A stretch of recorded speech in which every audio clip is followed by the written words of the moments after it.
Live from KSAT 12, the Nightbeat starts right now. Another local school district is thinking about closing campuses, what parents are saying, and what the move could mean for other school districts moving forward. Opioid addiction is a vicious cycle that tears families apart, but tonight there is hope for those who are struggling. Tonight, our Fighting Fentanyl series continues with an up-close look at the services right here in San Antonio for anybody who's battling addiction. We have Hurricane Norma in the Pacific. We'll talk about that and what it means for our rain chances here in San Antonio in just a bit. So we'll start with this tonight. Edgewood ISD is now the second district in the area to consider drastic changes because of dropping student enrollment numbers. The first of 3 community meetings set to happen tomorrow at Kennedy High School at 5:30. The night team's Patty Santos tells us that a shift in population and also family dynamics could mean changes for other school districts. My first time hearing about that. Many families waiting for after-school pickup at Edgewood Fine Arts Academy say they had no idea about the potential changes being considered in Edgewood ISD. It'd be concerning if this was one of the schools that closed down and she would have only 2 other options for high school. This process may result in a recommendation to combine campuses and programs. A week ago, the district launched this video explaining its Rethink and Redesign task force, giving the community a deep look at necessary changes needed due to low student enrollment. Of its funding this year. Everybody please vote. In August, San Antonio ISD began to work its own right-sizing proposal. If approved next month, the district could close 19 schools. And some of these school districts, their enrollment has been declining, just not in the last couple of years, but like for several years, a decade. Brian Lopez covers public education for the Texas Tribune. He says he's seen the right-sizing trend in inner-city urban schools and pockets of Dallas and Plano.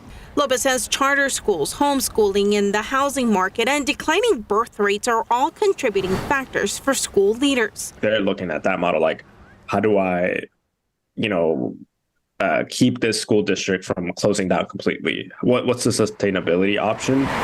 Northeast ISD and Northside ISD have also reported student enrollment declines in recent years. But a shift in population has meant a boom in enrollment for areas like Bernie and New Braunfels. Medina Valley ISD passed a bond in the spring to build a new school and is now exploring the need for more schools next year. Lopez says school districts needing to make cuts just have to be transparent and honest about what it's going to take to save the district. You're never going to get a community to get behind you necessarily, right? There might be people that understand, but that doesn't take away from, the anger they might feel or those emotions that their community school might be getting shut down. Patty Santos, KSAT 12 News. Now, new on the Nightbeat, a woman is dead tonight, and police are looking for the suspects right now as we speak. This was the scene right here just a couple of hours ago at a car wash on North Foster Road, not far from Binns Engelman. That's where police say the woman, who was in her late 20s, was shot and killed. Now, at this point, we still don't have a lot of information, but right now we know that officers are looking for 3 suspects. A Theano music singer is no longer receiving a Lifetime Achievement Award. The Theano Music Awards was supposed to give it to Joe Lopez here on Saturday. Now, Lopez is convicted of raping an underage family member, which is why some people say that he doesn't deserve it. His legacy will be that he will be a registered sex offender for the rest of his life. And people need to remember that. You could read more about why the awards pulled the honor on KSAT.com. Now, the search continues tonight for the driver who plowed a vehicle right into a home in the middle of the night. Happened on Baldwin Ridge off of University Pass near Hausman Road. Police think the driver was speeding, missed a curve, and then slammed right through the walls of the house. We were shocked. My wife was scared, like she's crying. My kids were scared. They are young. They don't know what's going on. Yeah, really scary stuff. The driver then ran away from the scene. And while nobody was hurt, crews say that crews did have to help the family that was in that home get out. Officers tell us that when they find the driver, that person's going to face criminal charges. Really scary moments earlier today after a school bus accident. That incident involved a Southwest ISD school bus, and it happened near Loop 1604 and Highway 90. 6 middle school students and a bus driver were taken to the hospital after they were struck by an 18-wheeler. Look at the damage. The district sent out a letter shortly after that incident telling parents what had happened. A San Benito police officer is dead and 2 suspects are in jail tonight after car pursuits in the Rio Grande Valley ended in gunfire. So let's take it all back. It began yesterday as a traffic stop in Cameron County, right on the border. The 2 suspects escaped from law enforcement, which then detained them. Now, several hours later, Lieutenant Milton Resendez saw them. The suspects allegedly shot at his patrol car, hitting Resendez in the stomach. He later died at the hospital. Now, the suspects were eventually caught. Both of them are facing several charges, including capital murder. Now let's go to your Nightbeat news flash. Israel says it's going to allow Egypt to deliver some aid to the Gaza Strip.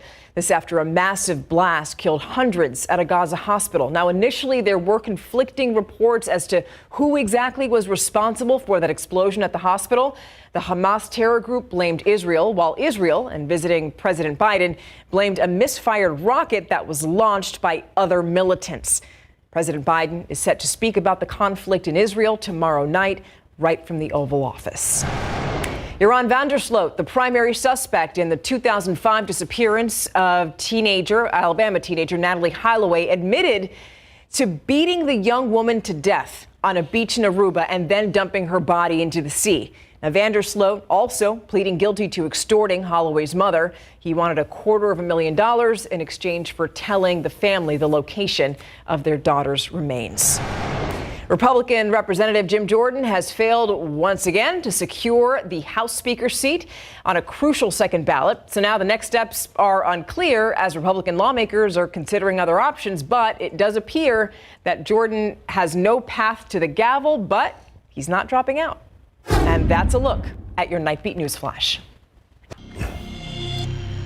Tonight, here's something hopeful. It is positive. Hope tonight for the fentanyl crisis. You know, since we launched this series, many of you have wondered where to get help if you or someone you know is battling substance abuse. Well, the truth is you really don't have to go far. Tonight, you're going to see how the Center for Healthcare Services, or CHCS, right here in San Antonio, is helping people with opioid use disorder get their lives back on track. Second chances sometimes need second chances. Armando Sanchez lives by that motto. As a peer specialist supervisor, he helps people get off drugs. Also, he knows firsthand how difficult it is to get sober. He was in active addiction for almost 30 years. After cocaine, I think that opened the door to many more things, and I experienced with just about every drug. Now sober for 10 years, Armando says it's the synthetic opioid known as fentanyl that he worries about most. Fentanyl has become easily accessible to those that are using it in these ways. It's everywhere. It's also deadly. The Department of State Health Services says last year, 2,160 people died in Texas from fentanyl poisoning. So Armando, along with his fellow peer specialists at the Center for Healthcare Services, are fighting fentanyl by helping people get off drugs. For privacy reasons, we're not showing you the areas for people in recovery, but CHCS is where more than 600 people battling opioid addiction are currently accessing medication-assisted treatment. Most are given methadone, others take Suboxone. It provides stimulation to the opiate centers of the brain that prevent withdrawal, so prevent physiologic withdrawal, prevent psychological cravings, and therefore helps the person to cease the unhealthy, unabounded drug use that controls their life. Dr. Christopher Healy is the medical director of the Opioid Addiction Treatment Services program at CHCS. He says through the program, people also get access to other services, like housing. Other aspects of treatment include things like professional counseling, being accountable by drug screening, and being seen by a medical doctor. If you don't treat the entirety of the person, a wraparound holistic approach, your chance of success in reaching sobriety is not going to be nearly as high. That well-rounded approach to treatment is key. Dr. Healy says about half the people getting treatment for opioid addiction at CHS stay off illegal drugs. Perhaps welcome news to families who have a loved one battling addiction. And if that's you, don't give up on the individuals that are out there struggling. It takes love and compassion only to combat addiction. Like that message, love and compassion to combat addiction. Yeah. Now, CHCS helps people battling substance abuse, whether they have health insurance or not. We have a link to the Center for Healthcare Services. It's right on our website, KSAT.com. Just look for the story, and good luck. Coming up, a neighborhood landmark destroyed by an accident nearly 8 months later. The remnants of the pedestrian bridge over Castroville Road stand, while neighbors have to rely on a crosswalk, and they're worried about their safety. KSAT goes to the Westwood Square neighborhood. It's up next.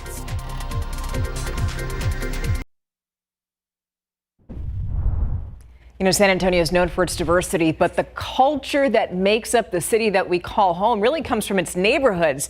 And that's why KSAT has launched a new series. It's called Know My Neighborhood. Our debut episode aired earlier tonight, and here's a little taste of what we found in Westwood Square. We have a little bit of everything. Our houses don't look the same. Westwood Square is tucked in between Highway 90 and Castroville Road. It's about 3 miles wide. You want people to know about Westwood Square. Absolutely. We've had to fight for everything, but it's how you fight. You know, you fight with knowledge, you fight with facts. There's really not a lot in the way of grocery stores. I would like to see more police presence. More visibility, more that I know we're short-handed and they have to go where they're needed.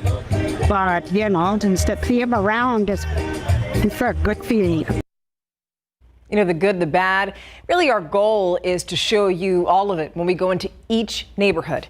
Here's our Steve Spriester, Myra Arthur, and Avery Everett. They sat down to show you all of it behind this reporting. Welcome to Tacos El Rey here in the Westwood Square neighborhood. We just got done with our first edition of Know My Neighborhood, grassroots news gathering, talking right to neighbors. And we learned a lot about this neighborhood. And it's a unique opportunity because so often we cover a neighborhood when something happens. But this was a more proactive approach, right? We decided to try to get to know this neighborhood as a jumping off point for this series. It's a cool part of our job too, being able to connect sort of the city and the community and look at some of the solutions, look at some of the issues and sort of find that bridge. I mean, when you talk about the Pedro Romero Bridge, it's just 2 ramps now with no connector in between, and the community wants a change. I love the part of your story that you and Gavin and Andrew worked on, where you were looking at the crosswalk that is there. You all tested it out to see if the flashing lights actually slow people down, and it did for some people. But then somebody blew right through it as you were trying. I mean, we tried it twice, and we were able to find that. This is just the first in a series. Westwood Square, number 1. We're going to continue to follow the issues here, but from here, we go to Alamo Ranch next month and explore the growing pains that they're experiencing in Alamo Ranch. And if you would like your neighborhood to be featured on Know My Neighborhood, email me at spriester@ksat.com. See you in your neighborhood. You know, and we've really only scratched the surface with the first installment of our new series. What we want you to do is scan that QR code on your screen, and it's going to take you to our Know My Neighborhood tab of KSAT.com. And when you do that, you can watch the full episode and really get a balanced view of that neighborhood, the good things about it, some of the challenges they're facing. It's just really interesting stuff. All about mi gente. All right. Now let's go to a different part of town. Live cam over here, 71 degrees out there. And you know, the mornings have been kind of nice, but that's going to change, Adam. You're right. They've been relatively chilly. You know, for this time of year, we've been running 10 to even 15 degrees below average. That changes. Yes. Starting tomorrow and for an extended stretch. Not as cool in the morning. Tomorrow will be right near average, upper 50s, right near 60. But then record warmth quickly returns and settles in starting Friday. We still have a shot at rain on the way into next week. I'll have that update here in a moment and what I'm watching in particular. But let's get you out the door for tomorrow morning. 59 in San Antonio, up in the hill country. 53 Comfort, 55 Bandera and Utopia. Hondo 57, Floresville 59. We warm up quickly tomorrow. 80 to 81 actually at noon. 89 the high temperature with the north wind at 5 to 15. Actually making it to 91 in Del Rio. Cotulla 88, Canyon Lake and Gonzales 88. For the high, for the most part, upper 80s to right near 90 degrees tomorrow. But then we're back into the mid 90s on Friday, possibly even a little bit warmer in some spots. That's something we need to watch with the west wind. But that would be a record at 94, officially in San Antonio. Saturday 93, that would be a record high temperature. Nothing compared to what we felt over the summer. I understand that, but for this time of year, that's well above average, with the average being 81. And notice how the temperatures taper off a little bit next week, but we're not talking a cold front to make those changes. It's more so clouds and some energy coming in from the Pacific. But let's talk about the changes in our weather. We actually have a weak cold front off to the north of us. Lubbock and Amarillo at 57, Guyman, Oklahoma 55. We're in the 60s and 70s. This is not going to have an impact on our temperatures. I just showed you our highs. We actually warm up. This is a cold front because of a little drop in the humidity and moisture content behind it. So all this is going to do is reset our dew points. They'll briefly rise tomorrow morning and then quickly get pushed back down and remain low for several more days. But notice by Monday, that's when dewies are back well into the 70s, and you'll feel that stickiness and mugginess back in the air. But remember, that helps when it comes to rain. This cold front, dry, and just basically ignore it on the weather map right now, because it's not going to have much of an impact on your day tomorrow, if anything at all, other than a light north wind. We're tracking Category 1 Hurricane Norma, slowly pushing northward toward Cabo San Lucas, and then even the west coast of Mexico there by Monday. This is a slow-moving system. The remnants of it, the leftovers, the leftover energy is likely to be pushed over Mexico, get absorbed into our main flow, and then pass over Texas as well. It's nice to get some Pacific moisture and Pacific energy. The big question is exactly where will the best energy and moisture fall? And right now, odds are favoring West Texas and North Texas, but we still have a shot at rainfall next week. And this is early. It's an erratic weather pattern. It's definitely not set in stone for our rain chances. But right now we've got it at a 10% chance Monday, Tuesday 20% chance, Wednesday up to a 30% chance. I'm not overly optimistic we'll be boosting these odds very much, but again, it is pretty early. Notice those morning temperatures really climbing back up from the windows open crisp mornings with sweatshirts to shorts and short sleeves when we're at 70 degrees when you step out the door with high humidity again next week. So our little bout of fall is just getting put on hold for a little bit. I like that, getting put on hold. On hold. Okay, the Spurs aren't on hold, I'll tell you that much. No, they were at home tonight against the Houston Rockets. So the second of back-to-back games against the guys down I-10. And Devin Vassell had a huge game tonight, in particular in the first half. And the big game and big game coverage this week, we'll see Bernie Champion hosting Smithson Valley coming up.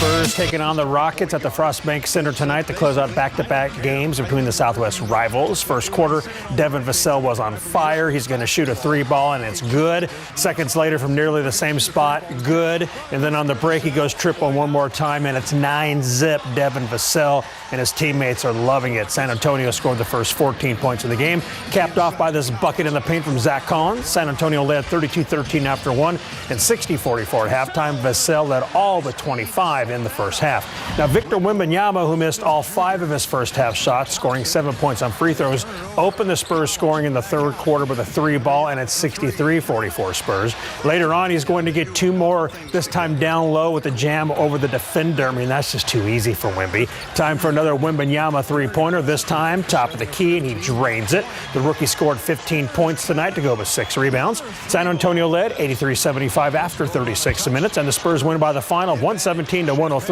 on the same night the Aces take home the WNBA championship. Congrats, Becky. Yeah, baby. Good stuff. Anybody got anything? All right. Quickly. I got to go get some wine. Can I say that? She's not special because she won championships. She's special because she's Becky. The same reasons why I hired her. She's a competitive coach. She understands the game. She's great with relationships. She suffers no fools. She's fun to be around. What else could you ask?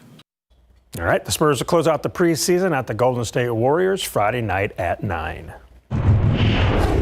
Game 4, ALCS in Arlington between Houston went final moments ago, and the Astros take it 8-5 and trailed the Rangers 2-1. Max Scherzer returned for Texas, but it didn't matter as he lasted 4 innings, allowing 5 earned runs. The Rangers' Josh Young hit 2 homers and drove in 4 runs tonight. Game 4 is tomorrow at 7:03 p.m. The big game and big game coverage this week will see the Smithson Valley Rangers at the Bernie Champion Chargers in a District 12 5A1 showdown. The Chargers are ranked number 8 in 12's top 12. They are 6-1 overall and 3-1 in district, and coming off of their first loss of the season, falling to Wagner 34-21. Now the Rangers are also 6-1, but undefeated in district. A champion needs to win this game Friday night. Yes, it's a very, very big game. We have a chance to win the district championship. That was our goal at the beginning of the season, and we have an opportunity in front of us right now. Oh, it's the most important for sure, because it's us, Wagner, Smithson Valley, district championship. So we have to show out to win our district championship, get ourselves another home game. Oh, it's huge. I mean, we're talking, possible district championship for this game, and so we know it, our kids know it, and we're excited for the opportunity. On the flip side, the Rangers are ranked number 5 in 12's top 12 Class 6A 5A rankings. The Smithson Valley lost to Reagan 17-16 in week 1, and since then they've won 6 straight. Smithson Valley is 4-0 in district and looking forward to putting first place on the line against champion. Yeah, so this is definitely an opponent we want to play. This is the caliber of team that we will see later on in the playoffs, so we want to play opponents like them. It's great for us to a playoff type game to face a good team to get us prepared for where we want to go. I think both teams have district championship aspirations, and obviously this is a big game towards determining that. It's not the only game, but to have a chance to do that, we've got to get this one this Friday, and champions thinking the same thing. Smithson Valley Bernie Champion is our game of the week. Friday night at 7 at Bernie ISD Stadium. Becky Hammond and the Aces, they do it again after the break. To do it on their home court is a tall task. I don't care. There's no excuses here nor there. Doesn't matter the area code, the state, the arena, who's sitting in the seats. That should not determine who the Aces are. We determine who the Aces are, and we got to go out and play that way. That's Las Vegas Aces head coach Becky Hammond yesterday at practice before Game 4 of the WNBA Finals at the New York Liberty tonight. And this one went down to the final shot. Liberty down 1, and with the ball, Courtney Vandersloot fires a corner 3. It's way off the mark, and that's your ball game. Becky Hammond and the Aces repeat as WNBA champions, the first back-to-back champs in 21 years. How about that? So the Aces edge out the Liberty in Game 4, 70-69 to win the title in 4 games, and they won this one without starters Chelsea Gray and Kia Stokes. So congratulations. That's to amazing. Becky. Isn't back to back. And then she also said that this team is sort of reminiscent of the Spurs. She did. Yeah. More than a decade ago. I think it was, the 2014 team, yeah. I think. So. All right. Yep. We'll see from her lips. We'll be right back after this.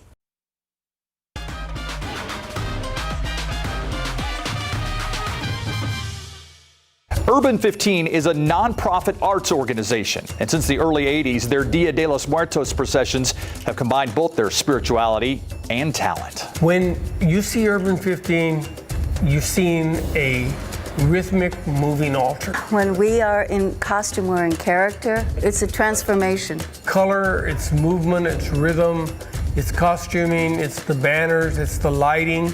We're one big altare moving down the street.